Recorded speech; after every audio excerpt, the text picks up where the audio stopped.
Hello, inspiring educators. Adele Bates, Behaviour and Education Specialist here. In this video, I want to introduce to you a really blooming useful model called the window of tolerance.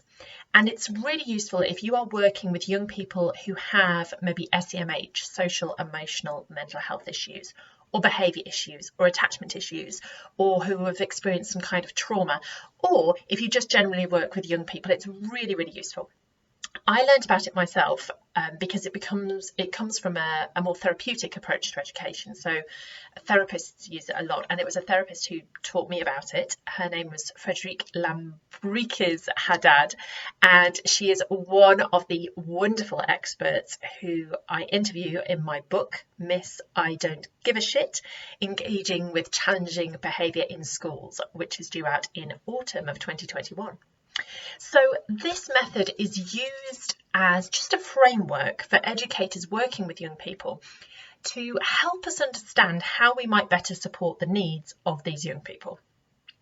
And if you're reading this on my blog post, you'll also see the diagram there as well. So if you want to do that, nip over to the website. But I'm going to explain it in this video. So when I think of window of tolerance, I think of ready to learn. So this is the frame of mind that we are in when we are able to do things like take in new information, analyse something, reflect on something, engage in new tasks. This is really the ready to learn window of tolerance. So our physical bodies are letting us know that we are regulated. We've got all our needs met. So we've been fed and watered. We feel safe. Very important one if you're working with young people with SEMH or maybe who've gone through adverse childhood experiences. And so in this state, this is really the optimum. This is where we want our young people in order to be able to engage them in education. And of course, there are other areas. So that's the window of tolerance. It sits in the middle. Above the window of tolerance is what we call hyper-arousal. And you might recognise this as when they get fidgety, or they break your pen, or they start throwing things, or they get up and they've got ants in their pants, or it might go more than that. There might be aggression, there might be violence going on. And in this state, young people are feeling very distressed and not regulated, and they may feel feelings of unsafety and needing to get away, needing to fight or fly, or not being comfortable in that space. And the important thing to know when they are in this space is that they cannot take on the new learning because their biological bodies are telling them you need to alter your state. There's something we need here, whether that's safety, whether that is something as simple as food. It's the body's way of letting us know that we need something, and then there's a physical thing that comes out. And what I find so useful about this model is if you just take that behaviour and see it usually, it might be tempting to punish it. Okay, so kids just come along, they've broken my pen, they've grabbed their mate's book and thrown it across the room. I need to punish that maybe, depending on my school's behaviour policy. Yes, that might be the case. And we also, as the educators, as the adults in the room, need to help them regulate and to help them come back into the window of tolerance. Because if we try to teach them while they're up in this heightened state, we will get nowhere. They will not give a shit about your Dickens quote, as my book suggests in the title. And the way that we do this is through physical movement and regulation, and I'll go into that in a little bit. So we've got a third and final piece of the window of tolerance, which is underneath. This is called hypo-arousal, and this you might recognise from the head on the desk, can't be asked, falling asleep, real lack of motivation, lethargic, maybe even bordering on going into some kind of depression.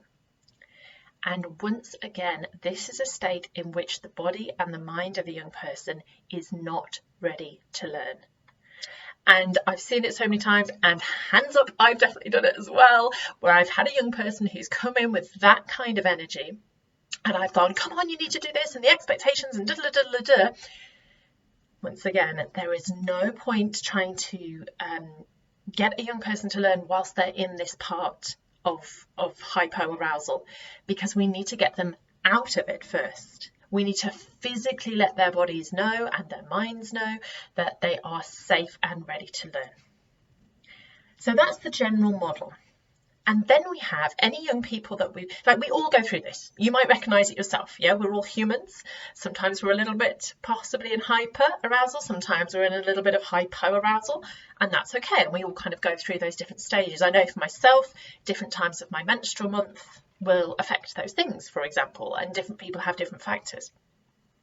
And then we have our young people who tend to get stuck.